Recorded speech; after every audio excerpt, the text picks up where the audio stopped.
चांदनी रात थी, परंतु उस रात की रोशनी में सुकून नहीं, खौफ तैर रहा था। चारों तरफ बर्फ की सफेद चादर बिछी थी।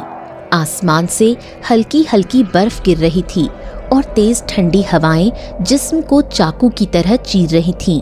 उसी बर्फीले सन्नाटे के बीच एक औरत लड़खड़ाते कदमों से आगे बढ़ रही थी। उसकी गोद में एक छोटा सा बच्चा था जो ठंड से कांप रहा था और बुरी तरह रो रहा था। वो अपनी मासूम आवाज में जैसे रो रो कर मदद मांग रहा हो। मेरा बच्चा चुप हो जा, बस थोड़ी देर और, थोड़ा सा शांत हो जा, माँ है ना, तुझे संभाल लेगी। बच्चा जोर जोर से रोता है, जैसे माँ की आवाज का जवाब दे रहा हो और उसको कोई मदद मिलने की अब उम्मीद ना रही हो, जैसे माँ के अल्फाज बहुत बार सुन चुका हो। एक माँ तो अपने बच्चे की हर सिसकी को अलग से पहचान जाती है। नंदिनी भी जैसे सब समझ रही थी। मैं जानती हूँ बच्चा, बहुत देर से हम लोग यहीं इस बर्फीली जगह पे चल रहे हैं, कोई आसरा नहीं मिला, परंतु मुझे यकीन है कोई ना कोई रास्ता तो जरूर मिलेगा। नंदिनी ने अपने फटे हुए बर्फ से भीगे कपड़ों से बच्चे को ढक लिया, परंतु वो कपड़े अब ठंड रोक नहीं पा रहे थे। सिर से खून बह रहा था, बाल बर्फ और खून से चिपक चुके थे। चेहरे पर दर्द, डर और बेबसी एक साथ जमी हुई थी। हर कदम पर उसके पांव बर्फ में धंस जाते और हर कदम के साथ उसकी सांसें टूट रही थीं। रात बहुत गहरी थी, इलाका अनजान और जानलेवा, और नंदिनी इतनी रात को बर्फीले तूफान में बिल्कुल अकेली थी, वो भी नन्हे से बच्चे के साथ। बच्चा अब पहले से ज्यादा तेजी से रो रहा था। वो बार बार अपने बच्चे को सीने से लगाकर बोल रही थी, चुप हो जाना मेरे बच्चे, बस थोड़ी सी और हिम्मत, तेरी माँ है ना, सारे तूफान से लड़ जाएगी। अचानक नंदिनी की आंखें बच्चे के ऊपर रुक गईं। बच्चा अब ठंड से नीला पड़ चुका था। उसकी रुलाई अब कमजोर होती जा रही थी और दूर सफेद बर्फ के उस समंदर में एक एक कदम मौत के और करीब ले जा रहा था। तभी नंदिनी की थकी हुई, लगभग बुझ चुकी आंखों में एक हल्की सी उम्मीद चमकती है। दूर पहाड़ी मोड़ के उस पार एक छोटी सी झोपड़ी, जिसके ऊपर बर्फ की पतली परत जमी हुई थी, उस पे ठहर जाती है। देखा बच्चा, मैंने कहा था ना कोई रास्ता तो जरूर मिलेगा। देखो, इस बर्फीली वादी में एक आसरा नजर आ ही गया। अब जल्दी से हम उस झोपड़ी तक पहुंच ही जाएंगे। कोई तो होगा इस झोपड़ी में जो हमारी मदद करेगा। वो लड़खड़ाती हुई आगे बढ़ती है, एक हाथ से दरवाजे की ओर बढ़ती है। उसका हाथ दरवाजे से टकराता है और उसी पल उसकी आंखें पल भर के लिए ऊपर उठती हैं। होठ कांपते हैं, जैसे कुछ कहना चाहती हो, परंतु उसके मुंह से कोई आवाज नहीं निकली और वो मूर्छित होकर दरवाजे पर ही गिर पड़ी। बच्चा भी गिर गया। तभी अंदर से एक बूढ़ा निकल कर आया।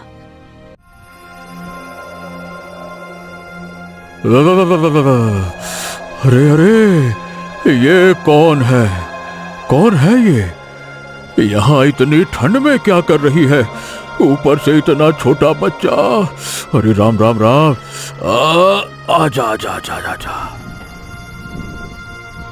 सुबोध ने बच्चे को उठाया और अंदर गर्म बिस्तर पर लेटाया।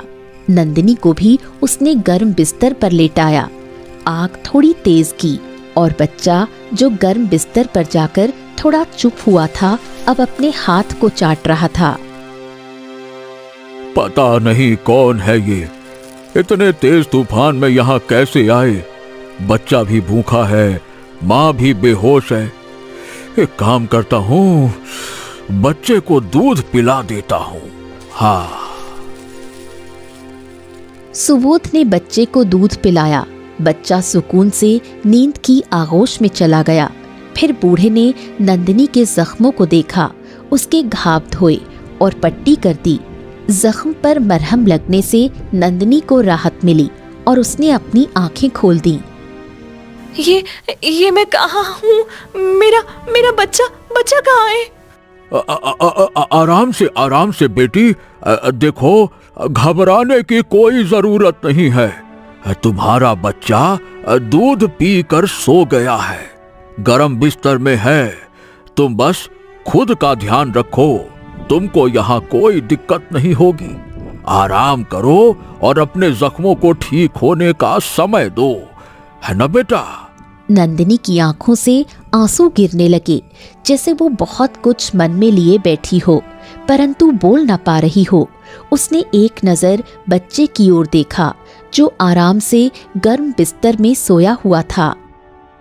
बाबा, आपका शुक्रिया, आपने हमें पनाह दी। बस बस बस बस बस बस बेटा, एक बार ठीक हो जाओ, उसके बाद जितनी मर्जी शुक्रिया बोल लेना, है ना? आराम करो, आराम करो।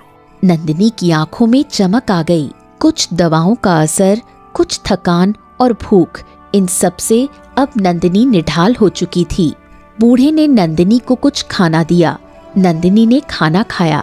खाते समय उसकी आंखों से आंसू टपक रहे थे।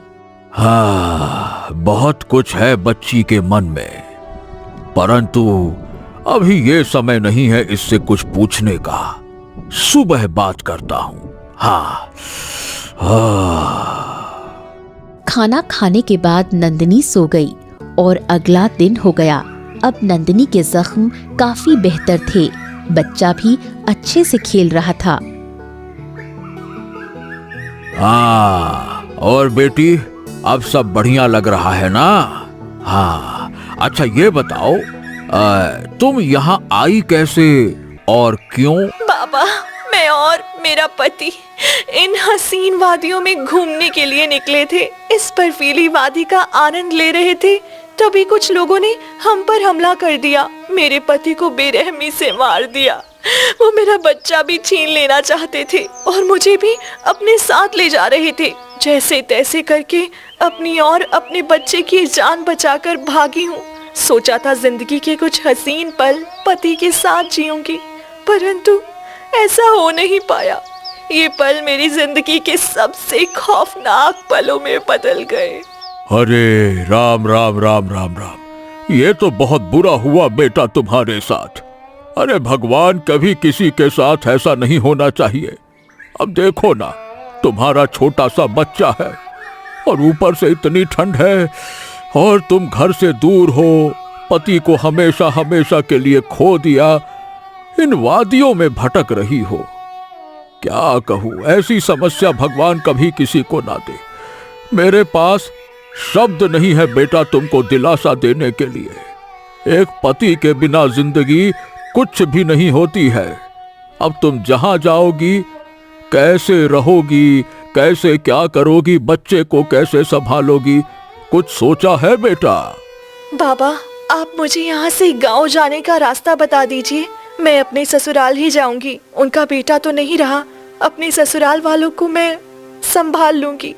उनका बेटा नहीं बचा पाई, परंतु उनका पोता उनको जरूर दे सकती हूँ और उम्मीद करूंगी कि वो अपने नन्हे से पोते के साथ अपने बेटे का गम भूल जाए। बेटा, गांव यहाँ से ज्यादा दूर नहीं है। यहाँ से निकलकर दाएं ओर एक सड़क मिलती है और उस सड़क पर एक बस रोजाना आती है। वो बस तुमको तुम्हारे गांव छोड़ देगी। अच्छा चलो, आओ मेरे साथ चलो, मैं तुमको उस सड़क की ओर ले चलता हूँ। आओ आओ आओ। धन्यवाद आपका, आपने मेरी इतनी सहायता की। यदि आप कल नहीं मिले होते तो मैं और मेरा बच्चा बच नहीं पाते। अब जल्दी से तैयारी करो चलने की। अगर शाम हो गई तो बस निकल जाएगी, क्योंकि पूरे दिन में एक ही बार आती है।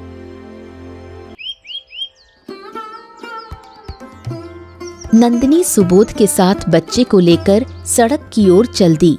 चलते चलते बूढ़ा एक पतली गली में मुड़ गया।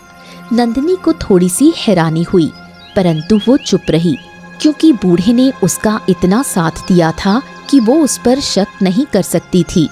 बूढ़ा चलते चलते एक पुराने घर में आ गया। बाबा, ये किसका घर है? हम तो सड़क पर जाने वाले थे ना, फिर हम इस घर में क्यों आए हैं? मुझे तो ये बहुत ही पुराना लगता है और इस घर के अंदर से मिट्टी की खुशबू भी आ रही है, जैसे ये घर बहुत सालों पुराना हो। बेटी अंदर तो चलो, तुमको सब पता चल जाएगा। मैं तुमको सड़क पर छोड़ तो दूंगा, परंतु जाने से पहले तुमको किसी से मिलवाना चाहता हूँ। कोई मेरा खास है जो तुम्हारी मदद करेगा। आपने जितनी मेरी मदद की काफी है, मुझे और कोई मदद नहीं चाहिए अब आपसे। मुझे जल्द से जल्द अपने घर पहुंचना है। बूढ़ा अंदर की ओर चल दिया तो नंदिनी को भी उसके पीछे पीछे मजबूरन जाना पड़ा। अंदर जाकर देखा तो नंदिनी बुरी तरह चौंक गई, क्योंकि सामने एक जवान लड़का बैठा हुआ था। वो कोई और नहीं, वही था जिसने अपने लोगों के साथ मिलकर नंदिनी के पति की हत्या की थी। नंदिनी उसको देखकर बुरी तरह चौंक गई। उसकी आंखों से आंसू बहने लगे। तुम यहाँ क्या कर रहे हो? कौन हो तुम? क्या ये घर तुम्हारा है? बाबा बताओ ना, कौन है आप मुझे यहाँ क्यों लाए हो? अब यही तुम्हारी मंजिल है और यही तुम्हारा घर है। आज से इसी घर में रहना है। अब देखो बेटा, पति तो तुम्हारा वैसे भी मर ही गया है। अब बिना पति के ससुराल में जाकर क्या करोगी? उससे बेहतर है कि इस घर के कोने में पड़ी रहो और किसी जरूरतमंद की मदद करो, जैसे मैंने तुम्हारी की है ना। क्या कर रहे हो आप? आप ऐसा सोच भी कैसे सकते हो? आप मुझे बताओ, आप मुझे यहाँ क्यों लाए हो? क्या आप जानते हो इस आदमी को? आप जानते हो ना, ये खूनी है। इसने मेरे पति का खून किया है, मेरे छोटे से बच्चे को अनाथ किया है। बूढ़ा चुप हो गया और सरजिस हंसते हुए बोला, ये मेरा इलाका है और ये बूढ़ा ये मेरे लिए काम करता है, और इसने बिल्कुल वही किया जो इसको करना चाहिए था। और तुमको क्या लगा कि तुम मेरे चंगुल से भाग जाओगी? और मुझे खबर भी नहीं लगेगी, है ना? यही सोचा था ना? मैं इस इलाके का मालिक हूं और यहां मेरे खिलाफ कोई जाने की सोच भी नहीं सकता। तो क्या बाबा ने जो मेरे लिए किया वे सब एक धोखा था? बाबा ने ये सब आपके कहने पर किया? सही पहचाना तुमने। और तुमको क्या लगा तुम मेरी आंखों के सामने से भाग जाओगी? अरे तुम भागी इसलिए थी क्योंकि मैंने भागने दिया, क्योंकि मैं जानता था इतनी बर्फ गिरने के बाद तुम जिंदा नहीं रह पाओगी, और यदि जिंदा रह भी गई तो जिस घर में भी तुम पनाह लेने जाओगी वो आदमी तुमको पनाह तो जरूर देगा, परंतु वो तुमको लौटा देगा। और किसके पास पहुंचाएगा? मेरे पास। क्या चाहते हो मुझसे? क्यों मुझे पकड़ना चाहते हो? क्यों तुमने मेरे पति का खून किया? आखिर क्या मिला तुम्हें एक हंसता खेलता परिवार उजाड़ के? क्या गलती थी मेरे पति की? क्या गलती थी मेरी? क्या गलती थी मेरे छोटे से मासूम बच्चे की? ओ हो, सही बताऊं, सच्ची बताऊं, एकदम सच्ची, कोई गलती नहीं थी उसकी। परंतु जिस काम के लिए तुम्हें यहां बुलाया गया है वो काम अच्छे से करो। धीरे धीरे तुमको सब समझ में आ जाएगा। लेकिन अब मेरी बात कान खोल के सुन लो। अब तुम यहां से भागने की कोशिश भी मत करना, नहीं तो टांगे काट दूंगा मैं। तुम्हारी कैद में रहने से अच्छा है मैं मर ही जाऊं। उसने बच्चे को मजबूती से पकड़ा और वहां से भागने की कोशिश करने लगी। सरजिस तेजी से उठा और उसने बच्चे को नंदिनी की गोद से छीन लिया। बच्चा माँ से अलग होते ही तड़प तड़प कर रोने लगा। छोड़ दो मुझे, मेरे बच्चे को, मुझे जाने दो। मैं तो पहली बार इस वादी में आई हूँ। हमारी तो कोई दुश्मनी थी ही नहीं आपसे, फिर आप मुझ पर इतना जुल्म क्यों कर रहे हो? सरजिस ने उसकी बात का कोई जवाब नहीं दिया और बच्चे को उठाया। वो बच्चे को एक विचित्र कमरे में ले गया। उस कमरे में एक छोटा सा कांच का ताबूत था, जैसे किसी ने बच्चों का नाप लेकर ही उसे बनाया हो। उसने बच्चे को उसके अंदर रखा और आगे से बंद कर दिया। बेहतरीन, आहा, अब आएगा मजा। नंदनी, देखो, तुम यहाँ से अपने बच्चे को देख सकती हो, वो पूरा दिखाई दे रहा है, परंतु कोशिश करना कि तुम उसको छू ना पाओ। यदि तुमने उसे छूने की कोशिश की तो मैं तुम्हारे बच्चे को मार दूंगा। और मैं झूठ नहीं बोलता, ये बात मेरे इलाके में हर इंसान जानता है। तो मेरी बात को याद रखना, बच्चे को छूने की कोशिश भी मत करना।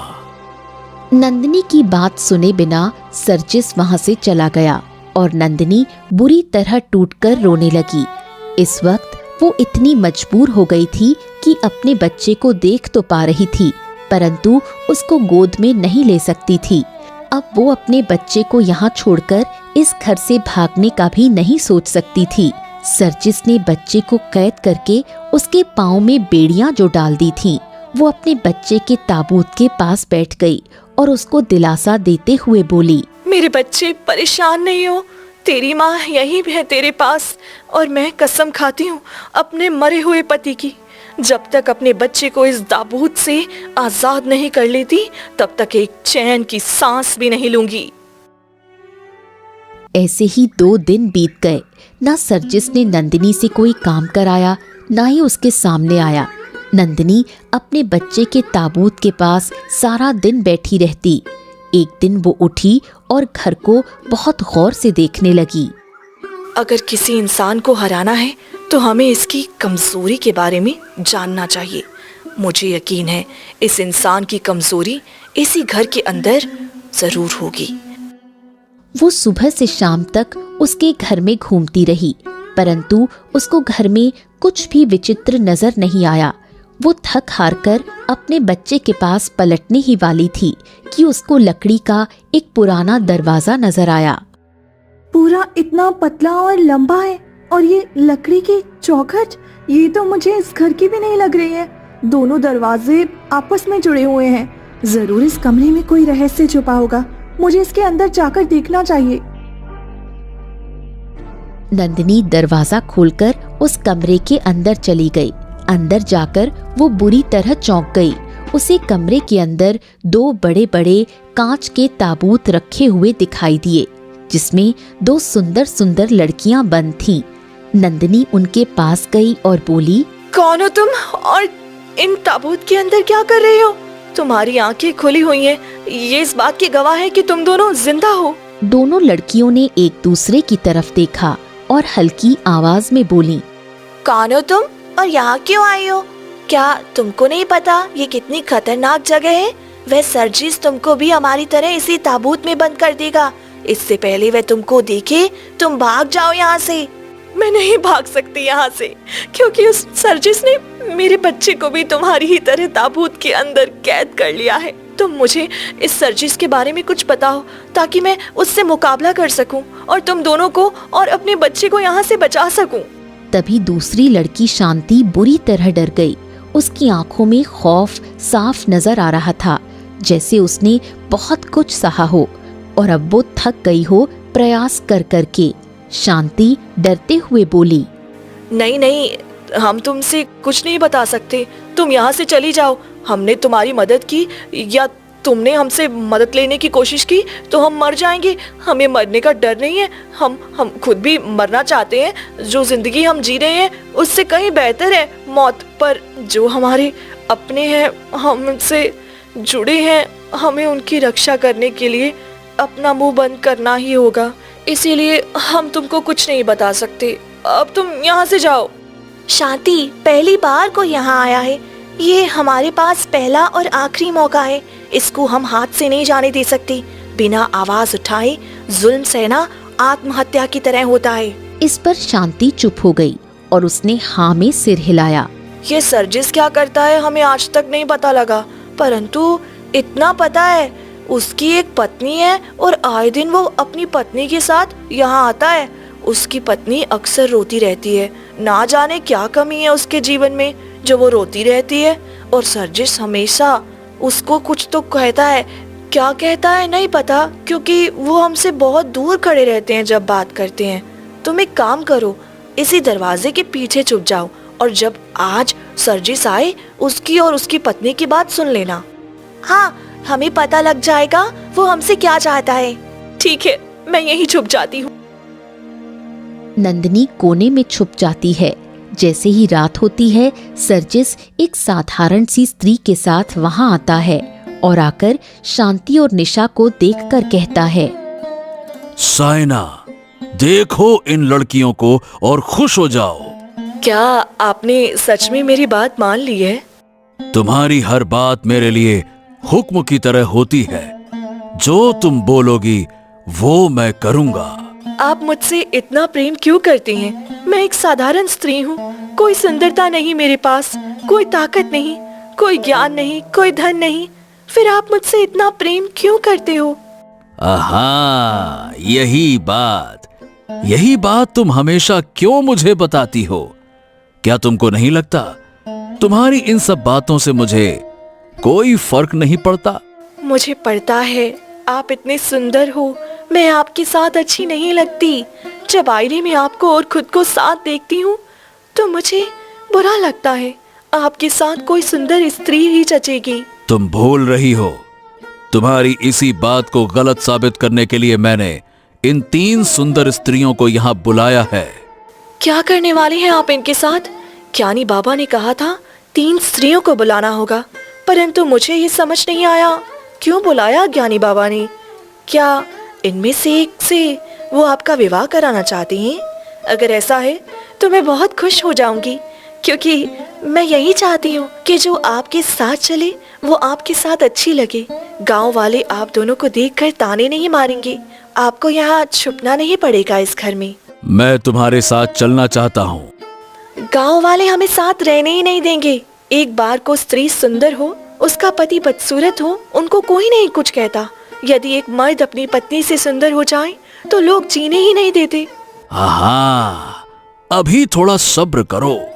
ज्ञानी बाबा आने वाले हैं, उनके आते ही तुमको सब समझ में आ जाएगा।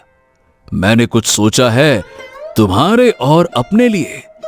उसके बाद हम गांव में आराम से लोगों के बीच रह सकते हैं और कोई हमें कुछ बोलेगा भी नहीं। कुछ देर वो ऐसे ही चुपचाप खड़े रहे।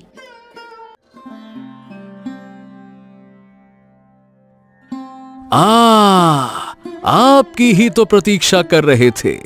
बताओ क्या करना है? अब समय नहीं है मेरे पास। हाँ, तीसरी लड़की कहाँ है? उसका ताबूत मुझे नजर नहीं आ रहा। वो कहीं भाग नहीं सकती। उसका बच्चा तो ताबूत में है, वो अपने बच्चे को छोड़कर नहीं जा सकती। हाँ, तो कल चंद्रमा की 21वीं रात है और उस रात में हमें अपना काम करना होगा। ज्ञानी बाबा ने अपनी पोटली से एक चमकती हुई सुई निकाली और उसको सर्जिस को देते हुए बोले, ये लो, ये सुई तुम उन लड़कियों के शरीर में गाड़ देना और उसके बाद मैं अपना मंत्र शुरू करूंगा। इस सुई के अंदर उनका नूर यानी कि सुंदरता समा जाएगी और फिर यही सुई तुम अपनी पत्नी की कमर में लगाना। वो एक रात में ही तीनों स्त्रियों को मिलाकर जितनी सुंदर बन सकती है उतनी सुंदर तुम्हारी पत्नी हो जाएगी। पर हां, ध्यान रहे, ये सुई किसी के हाथ नहीं आनी चाहिए। मेरे गुरु के पिताजी की सुई है, इसको मैं बड़ी मुश्किल से निकाल कर लाया हूं। आपका धन्यवाद। कब से मैं इस कब्रिस्तान जैसी दुनिया में रह रहा हूं, यही सोच के कि कोई मेरी पत्नी को बदसूरत ना बोल दे, कोई ये ना कह दे कि मैं इतना सुंदर हूं, मुझे इससे सुंदर पत्नी मिल सकती थी। मुझे इन सब से फर्क नहीं पड़ता था, परंतु मेरी पत्नी ये सब सह नहीं पाती और मेरी जिंदगी से दूर चली जाती। ये सब क्या बोल रहे हैं ज्ञानी बाबा? क्या आपने इन स्त्रियों को इसलिए यहाँ बंद किया है ताकि समय आने पे इतनी सुंदरता मुझे दिला सको? नहीं नहीं, मैं ये सब नहीं कर सकती। अपने स्वार्थ के लिए किसी मासूम की जान नहीं ले सकती। अरे भाग्यवान, उनकी जान नहीं जाएगी, वो बस थोड़ी सी बदसूरत हो जाएंगी। इनमें से एक विधवा है, अब उसकी सुंदरता का तो कोई मोल ही नहीं है। उसकी सुंदरता सफेद साड़ी में छुप जाएगी। एक स्त्री तो ऐसी है जिसका विवाह टूट चुका है, और तीसरी का कोई अपना है ही नहीं, वो दर दर की ठोकरें खाती है। इन सबको मैं इसके बदले बहुत सारा धन दूंगा ताकि वो आराम से अपनी जिंदगी जी सकें। सुंदरता भी तभी अच्छी लगती है जब किसी के काम आए, और इन सब के लिए सुंदरता से ज्यादा जरूरी धन है। न जाने क्या था सर्जिस की बातों में, एक पल में ही साइना का हृदय परिवर्तित हो गया। तो कल विधि शुरू करते हैं, और ये सुई संभाल कर रखना। ज्ञानी बाबा वहां से चले गए। साइना और सर्जिस भी अपने कमरे में चले गए। नंदिनी, जो छुपकर सारी बातें सुन रही थी, वो ये मंजर देखकर चकित रह गई थी। उनके जाने के बाद वो धरती पर बैठ गई, जैसे वो ये सब सह न पाई हो। ज्ञान का प्रयोग अच्छाई के लिए किया जाता है। इस ज्ञानी बाबा ने ज्ञान का अपमान किया है। उनकी पत्नी से इस सर्जिस इतना प्रेम करता है कि अपने प्रेम को खुश करने के लिए इसने मेरे पति को मार डाला। अरे ये कैसी इंसानियत है जो एक स्त्री के लिए दूसरी का सुहाग उजाड़ दिया। ये इंसान के रूप में शैतान है। वो उठी, शांति और निशा के पास आकर उसने सारी बातें उनको बता दी। कितना झूठा है ये इंसान। मेरी शादी के समय ये मुझे उठाकर ले आया है। मेरी कोई शादी नहीं टूटी है, ये झूठी कहानी बना रहा है। हाँ, और मैं भी कोई अनाथ नहीं हूँ। मैं क्यों दर दर की ठोकर खाऊंगी, और मैं 5 भाइयों की इकलौती और लाडली बहन हूँ। नंदिनी ने कुछ देर सोचा और बोली, मुझे आज रात कैसे भी करके तुम दोनों को इन ताबूतों से निकालना होगा। फिर हम चलेंगे साथ में बाहर, क्योंकि अब तक मुझे ऐसा लगता था जैसे इस सर्जिस के पास कोई जादू है। इसीलिए इसने मेरे बच्चे को कैद किया ताबूत में। अब पता लगा ये भी हमारी तरह साधारण इंसान है और हमारा कुछ नहीं बिगाड़ सकता। हम ताबूत को तोड़ देंगे, ये कांच का ही है। ऐसी गलती मत करो। दुश्मन को कमजोर समझना बेवकूफी है। हमें बहुत सतर्क होकर कुछ करना होगा। नंदिनी ने आसपास अच्छे से देखा और फिर उसने दरवाजे के बाहर झांक कर देखा। दरवाजे पर 2 पहरेदार खड़े थे। इसका मतलब जिस द्वार से मैं आई थी वो पीछे का द्वार है। अब समझी, इस घर में निशा और शांति ताबूत में कैद हैं, और सर्जिस को लगा निशा और शांति तो ताबूत से बाहर नहीं निकल सकती खुद से, इसीलिए उसका द्वार पे ध्यान ही नहीं गया। वो यही सोचता रहा। उसने मेरे बच्चे को कैद कर लिया। मैं रोती रहूंगी और एक कोने में पड़ी रहूंगी। उसका गुप्त द्वार नहीं देख पाऊंगी। परंतु वो भूल गया मैं एक माँ हूँ। कितना भी समझदार एक इंसान हो, एक गलती सब करते हैं। सर्जिस ने भी यही गलती कर दी। वो वापस अंदर आई। उसने खिड़की से चांद देखा जो सुबह का संदेश दे रहा था। पहरेदार भी अब नींद में थे। उसने शांति और निशा के ताबूत का द्वार खोल दिया। आपने हमें इस ताबूत से आजाद कर दिया। आपका धन्यवाद। इतने दिनों से हम इसके अंदर कैद थे और निकल नहीं सकते थे, क्योंकि इसका दरवाजा बाहर से ही खुल सकता था। अंदर से खोलने की कोशिश करते तो कांच हमारे ऊपर ही टूट जाता और हम मर सकते थे। इसीलिए कभी प्रयास ही नहीं किया खोलने का। अब जल्दी से निकलते हैं यहाँ से, इससे पहले कोई हमें देख ले। अभी मेरे बच्चे को भी आजाद करना है। वो तीनों बच्चे के ताबूत के पास गईं और बच्चे को निकालकर नंदिनी ने अपने सीने से लगा लिया। उसकी आंखों से आंसू गिरने लगे। मेरा बच्चा, पूरे 2 दिन बाद तुझे सीने से लगाया है। मुझे माफ कर दे बच्चा, मैं मजबूर हो गई थी। सोचा था भावुक होकर कोई गलती ना हो जाए जो मेरे बच्चे पे भारी पड़ जाए। चलते हैं ना दीदी, इससे पहले कोई जाग जाए। एक जरूरी काम बाकी है। मुझे वो सुई चुरानी है और उसको नष्ट करना है। दीदी, क्यों मौत को दावत दे रही हो? आसानी से जान बच गई। शेर के मुंह में हाथ डालना ही क्यों है? हमारी जान बच गई। हमारे भागने के बाद ये सर्जिस किसी और लड़कियों को यहाँ ले आएगा और उनको बंदी बनाएगा, उनके पति को मारेगा। उससे पहले मुझे वो सुई नष्ट करनी होगी, ताकि फिर कभी इसके दिल में ये ख्याल ही ना आए जिससे वो अपनी बदसूरत पत्नी को सुंदर बनाने का सपना देख सके। नंदिनी ने बच्चे को अच्छे से गोद में लिया और सर्जिस के कक्ष में घुस गईं। वो और उसकी पत्नी आराम से सो रहे थे। जरूर वो सुई आसपास ही होगी। उसने धीरे धीरे कमरे में सुई ढूंढनी शुरू कर दी। कुछ ही देर में वो सुई एक कांच के गमले में रखी दिखाई दी। सुई इस समय बहुत चमक रही थी। नंदिनी ने उसको उठा लिया और तेजी से कमरे से निकलने लगी। वो जैसे ही कमरे से निकलती तभी बच्चे की नींद खुल गई। बच्चा जोर जोर से रोने लगा। उसके रोते ही सर्जिस और उसकी पत्नी जाग गए। कौन है? कौन है यहाँ पे? कौन है? अब नहीं बच पाऊंगी, मुझे भागना होगा। अपनी जान बचे ना बचे, बच्चे की जान बचा लूंगी। वो तेजी से भागने लगी। सर्जिस उसके पीछे दौड़ पड़ा। रुक जा विधवा, तेरी इतनी हिम्मत कि मेरे कक्ष में आ धमकी? मैं तुझे छोड़ूंगा नहीं। तेरी हिम्मत कैसे हुई बच्चे को ताबूत से निकालने की मेरी इजाजत के बिना? अब तुझे मरना ही पड़ेगा। सर्जिस की आवाज सुनकर सारे पहरेदार भी आ गए। अब उन्होंने नंदिनी, शांति और निशा को चारों ओर से घेर लिया। बेहतरीन, अपनी सहेलियों को भी आजाद कर लिया। कोई बात नहीं, आज के आज सब मरेंगे। एक रात की और बात है। नंदिनी ने सुई सर्जिस को दिखाते हुए कहा, ज्ञान में डूबी सुई तो मेरे पास है। तू कैसे अपनी बदसूरत पत्नी को सुंदर करेगा? वो ज्ञानी बाबा बोल रहे थे, जिसके हाथ में सुई होगी वो इसका मालिक होगा। हैं? ये तुम्हारे पास कहां से आई? तुम चोर हो? तुमने इसको मेरे कक्ष से चुराया? अब मुझे समझ में आया कि मेरे कक्ष में क्यों आई थी। तुम लोगों की जिंदगी बर्बाद कर दो और कोई चोरी भी ना करे। सर्जिस मालिक बहुत अच्छा इंसाफ है आपके इलाके का। अब हम नहीं, आपकी बदसूरत पत्नी मरेगी, क्योंकि वो लोगों के ताने से छुप कर यहाँ इस अंधेरे घर में छुपी हुई है। जो लोगों की बातें नहीं सह पाती, मैं चीख चीख कर कहती हूँ, तुम्हारी पत्नी तुम्हारे साथ अच्छी नहीं लगती। नंदिनी का इतना कहना था कि साइना ने अपने दुपट्टे से अपना गला घोंट लिया। सर्जिस ये देखकर बुरी तरह तड़प गया और अपनी पत्नी की ओर लपका।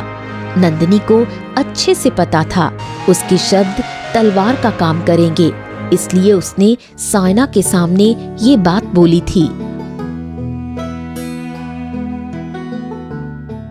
चलो बहनों, घर वापसी का समय आ गया है। अब सर्जिस की दुनिया भी उजड़ गई। वो तीनों अपने अपने घर लौट गईं। अब उनको कोई रोकने वाला नहीं था, क्योंकि सब सर्जिस को संभालने में लग गए थे। आगे का रास्ता अब साफ था।